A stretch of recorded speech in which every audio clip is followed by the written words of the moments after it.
භූමිකම්පාවකදී අප කුමක් කළ යුතුද? භූමිකම්පාවක් සිදුවන අවස්ථාවේදී නිවස තුළ සිටින විට නිවස තුළටම වී සිටින්න.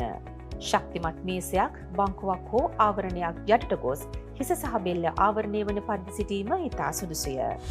ආවරණය වීමට නොහැකි අවස්ථාවක දොර මුල්ලක් හෝ කාමරයක මුල්ලකට වී හිස සහ බෙල්ල ආවරණය වන පරිදි පහත් වී සිටීමද ආරක්ෂිත ඉරියව්වකි. වීදුරු ජනෙල්, පොත්‍රාක, කැබිනෙට්ටු, කැඩපත්, එල්ලෙන විදුලි පහන් හෝ විදුලි පංකා වැනි බර අධික දේවලින් ඈත්ව සිටින්න.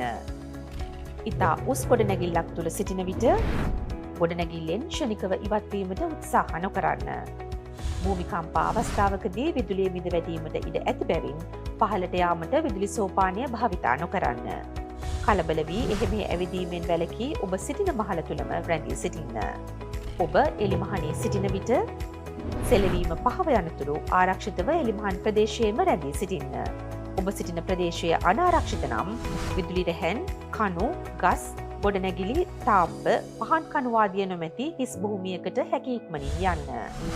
සුන්බුන් හිස මත කඩා වැටීමට හැකි බැවින් ගොඩනැගිල්ලක දොරකඩට හෝ ජනෙල් වලට පිටතින් රැඳී සිටීම අවදානම් ක්‍රියාවකි.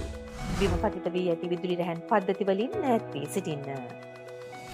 ඕනෑම ආපදා තත්ත්වයක් පිළිබඳ දැන ගැනීම සඳහා අමතන්න 117. මෙය ආපදා කළමනාකරණ මධ්‍යස්ථානයේ පණිවිඩයකි.